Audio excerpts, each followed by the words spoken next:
మా జెన్జీ శ్రోతలకి స్వాగతం సుస్వాగతం. అయ్యా నమస్కారం. ఈరోజు మనం ఒక మంచి ఫుడ్ ఐటమ్ గురించి మళ్ళీ మాట్లాడుకోబోతున్నాం.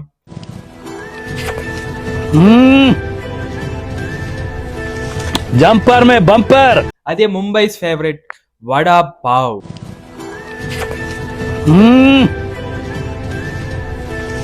జంపర్ మే బంపర్. అసలు ఈ వడా పావ్లో ఉన్న 3 ఐటమ్స్ అంటే పావు కానీ, పొటాటో కానీ, అదే పొటాటో వడ కానీ, లేదా గ్రీన్ చిల్లీ కానీ, ఈ 3 మన ఇండియన్వే కాదు.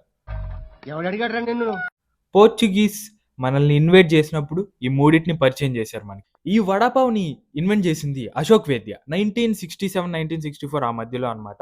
అసలు ఈ వడాపావ్ ఫేమస్ అవటానికి కారణం ఏంటంటే శివసేన పార్టీకి సుప్రీం అయిన బాల్ సాహెబ్ ఠాక్రే ఆయన ఈ అశోక్ వైద్య అనే ఆయన్ని పిలిపించి మహారాష్ట్రియన్ లోకల్ జాబ్స్ అన్ని సౌత్ ఇండియన్స్ తీసేసుకుంటున్నారు వాళ్ళ Udupi hotels and dosa points, idli points ద్వారా. సో మనం మహారాష్ట్రియన్ పీపుల్తో ఎక్కువ స్టాల్స్, ఎక్కువ ఈటరీస్ ఓపెన్ చేయాలి, అదే వడాపావ్ అయ్యి ఉండాలి. సో అలాగ వడాపావ్ అనేది స్టార్ట్ అయింది. అండ్ దాని తర్వాత రెస్ట్ హిస్టరీ. అందరికీ బాగా నచ్చింది. Full cheap and easy to eat item అయిపోయింది ముంబైలో. సో ఇప్పటికీ అది ముంబైలో 25 రూపీసే. అది సంగతి. సరే మరి, బాయ్.